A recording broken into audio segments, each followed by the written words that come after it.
E apareceu a famosa carta do Bebiano. A carta do Bebiano apareceu. Se você tem curiosidade, eu vou ler a íntegra dela para você saber do que se trata. Então, se você quiser saber, vem comigo.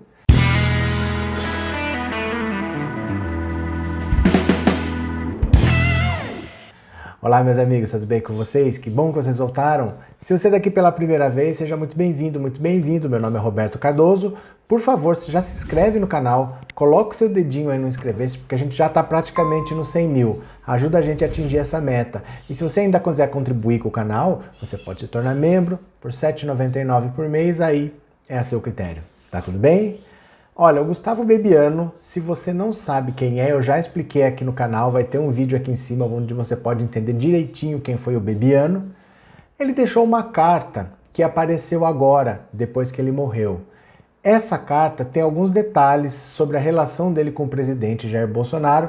É uma carta que ele fez, não é recente, tá? Essa carta é de um ano atrás, quando ele saiu do governo. Ele deixou uma cópia dessa carta com o Onyx Lorenzoni, com o general Santa Rosa e com o ator Carlos Vereza, que era amigo dele e amigo do Jair Bolsonaro. A íntegra dessa carta agora chegou para nós, mas só entenda uma coisa. O Bebiano chegou a dizer que ele queria deixar uma carta até no exterior, contando tudo o que ele sabia. Mas ninguém sabe se ele realmente fez isso ou não. Então, por enquanto, a única coisa que tem é essa carta que eu vou ler para vocês, o resto é especulação. Não se sabe nem se ele fez a carta, tá bom? Mas eu vou ler porque se você tiver curiosidade, você vai ter a informação. A carta que existe por enquanto é essa, começa assim. E conhecereis a verdade, e a verdade vos libertará. João, capítulo 8, versículo 32. Meu capitão. Ao longo de 2 anos, ouvi essa frase sair da sua boca quase todos os dias, como que de forma automática. Isso, além de outras, fazia-me acreditar que o senhor era um homem justo, bom, leal e amigo. Acima de tudo, corajoso. Dediquei 2 anos da minha vida para defender uma causa apelidada de mito. E eu acreditei nesse mito com todas as minhas forças, com todo o meu coração. O senhor sabe disso. Por mais que agora o senhor tente banalizar tudo o que eu fiz, para alívio da própria consciência, o senhor sabe que não chegaria até aqui sem o trabalho que fiz. Trabalho que só deu certo porque fiz, acima de tudo, com amor. Amor que intensamente desenvolvi por você. Amor hétero, costumávamos brincar. O senhor mesmo costumava verbalizar essa verdade para algumas pessoas do nosso convívio. Essas pessoas também sabem, também conhecem essa verdade. Mas o que importa, de fato, é que o senhor, homem Jair Bolsonaro, sabe. Sempre estive ao seu lado e do seu lado durante toda essa jornada, sem importar o preço a ser pago. Ainda que o senhor bata a cabeça, tome remédios, se encha de raivas criadas por fantasias exóticas e curiosas, o fato, a verdade, continuará lá no fundo da sua consciência, impressa na sua alma. Por isso, não vou tomar o seu tempo dissertando sobre as coisas que eu fiz, acreditando estar, principalmente, trabalhando para o bem do meu país. Mas, meu capitão, o senhor precisa acordar e cair em si. O senhor está obsediado pelo próprio filho. Carlos precisa de ajuda e só o senhor tem esse poder. Não estou falando com rancor. Meu sentimento não é de raiva, acredite. Não tenho uma só gota de raiva do Carlos. A que tive já passou, graças a Deus. Porque ele precisa de ajuda. Isso é visível aos olhos de todos. Falando de forma direta, o senhor talvez não entenda. Por isso tentarei lhe explicar um pouco mais sobre o meu sentimento. Carlos vive em uma prisão mental e emocional. Ele sofre intensamente em função do próprio ódio. Ele cultiva esse ódio contra tudo e contra todos, principalmente contra as pessoas por quem o senhor demonstra afeto. E o senhor também sabe dessa verdade. Ele é consumido pelo ódio 24 horas por dia, independentemente do que esteja acontecendo no mundo real. A despeito do que, de fato, esteja acontecendo no mundo real, por melhores que sejam as circunstâncias, Carlos continua odiando e sofrendo. Mesmo o senhor tendo alcançado o objetivo de ser eleito, ele permanece odiando. Ele aprendeu a ser assim e não sabe fazer de outra forma. Não é por mal. Ele não tem culpa, simplesmente não sabe fazer diferente. E o senhor tem alimentado essa situação. E isso só vai mudar quando o Senhor reconhecer a verdade. Para manter o vínculo afetivo com ele, para manter a conexão física e emocional, o Senhor embarca nessas fantasias, nessas paranoias, nas eternas teorias de conspiração. Carlos aprendeu a ser assim com o Senhor. Foi o Senhor que o ensinou desde pequeno a viver em confronto. Vídeo que assumiu contra a própria mãe, ainda quanto jovem. Essas experiências deixam marcas, capitão.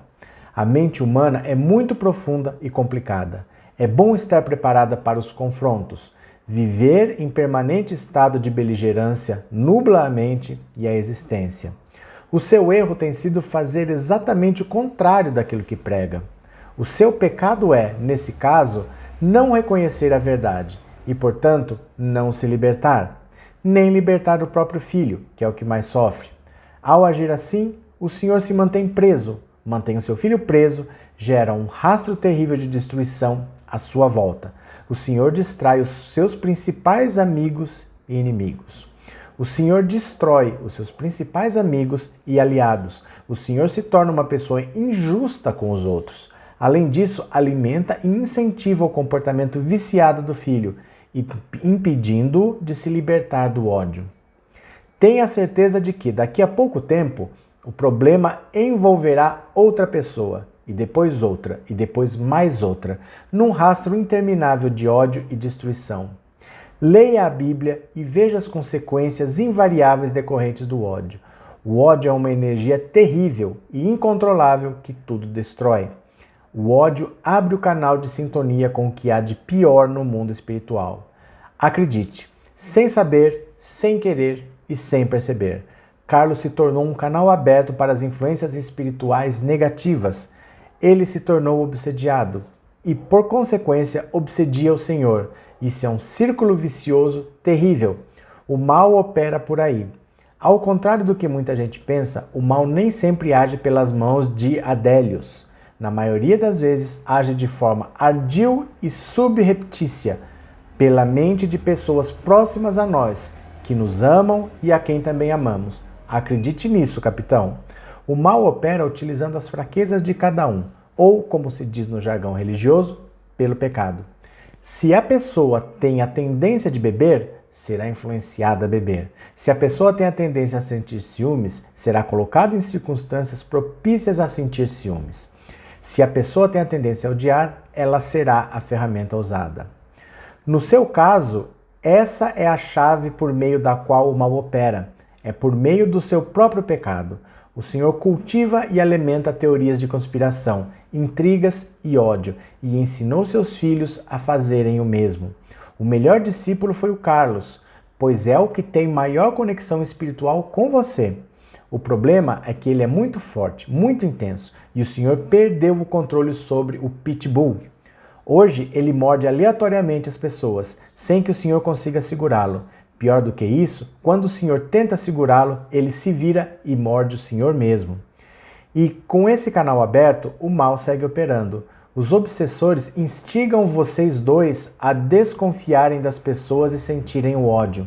Vocês ficam cegos e sentem o ódio contra alguém injustamente, como no meu caso, e atacam.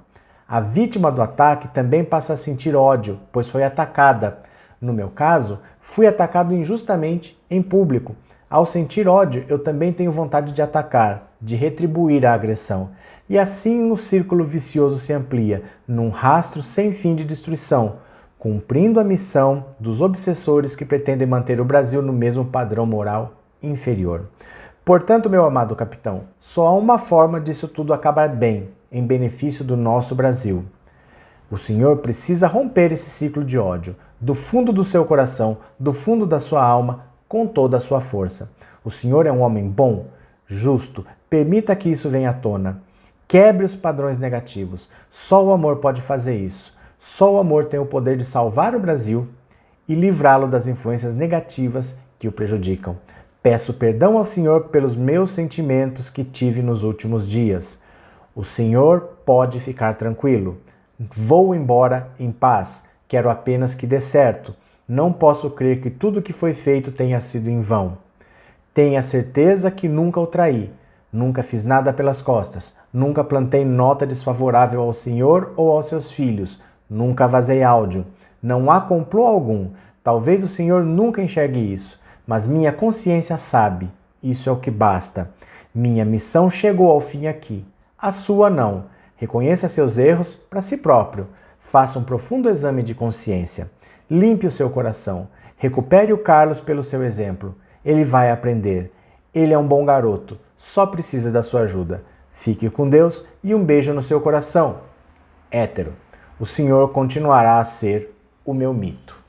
Então veja só. Aqui ele simplesmente está descrevendo uma situação conturbada que ele teve com o Carlos Bolsonaro, que ele acredita que foi o que provocou a saída dele do governo, e ele lembra de um fato do começo da vida do Carlos Bolsonaro, que ele fala da relação com a mãe.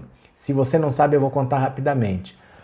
O Jair Bolsonaro, quando ele foi expulso do exército com 33 anos de idade, ele não tinha o que fazer, ele não tinha profissão, ele não tinha como se virar, ele entrou para a política, ele foi ser vereador no Rio de Janeiro e se elegeu. Depois ele foi ser deputado, mas ele não queria largar a boquinha lá na Câmara de Vereadores do Rio. Então o que ele fez? Os votos dele para deputado ele direcionou para a esposa dele na época, que era a Rogéria Bolsonaro, a mãe do Carlos, e ela se elegeu. Só que durante o mandato eles se separaram e Bolsonaro não confia em ninguém. Ele não ia apoiar a reeleição dela, pediu para ela não se candidatar porque ele não apoiaria, mas ela se candidatou mesmo assim. Aí o que ele fez para ela não se eleger? O Carlos tinha 17 anos. Ele nem maior de idade era, ele estava ainda no ensino médio. Ele foi emancipado pelo pai. O pai dele fez a candidatura do Carlos para concorrer contra a mãe, que tinha se separado do pai dele. O Carlos, com 17 anos, disputou uma eleição contra a mãe. Ele pode disputar a eleição sendo menor de idade? Pode, mas não pode assumir. Para assumir ele tem que ter 18. E ele fez aniversário em dezembro. Em dezembro ele completou 18 anos. Então a primeira eleição do Carlos Bolsonaro foi assim, recém-feito 18 anos, ele ficou com os votos do pai, a mãe dele realmente não se elegeu e ele entrou na política já tomando a vaga da mãe. Então o Carlos tem essa história realmente de ódio até contra a própria família, até contra a própria mãe. E o Bebiano disse que ele sai, porque ele tinha saído do governo, em paz, sem conspiração, sem complô, e que ele quer que o governo continue. Foi isso que ele disse. Ele seria candidato a prefeito do Rio de Janeiro, a candidatura dele ia ser lançada agora em abril, o padrinho político dele ia ser o Dória de São Paulo, porque ele se filiou ao PSDB lá no Rio de Janeiro, e a vida estava seguindo. Isso é o que há no momento, tá? Se aparecer alguma coisa no exterior, acho difícil. Mas se aparecer, vai estar aqui, tá? Você não tenha dúvida que do mesmo jeito que eu li essa carta aqui hoje, é a única coisa que tem. Se aparecer alguma coisa que esteja no exterior, que alguém vai divulgar, nós vamos trazer para vocês também, porque o nosso compromisso é com os fatos, não com as especulações. Tá bom? Então é isso, um grande abraço para vocês e eu já fui!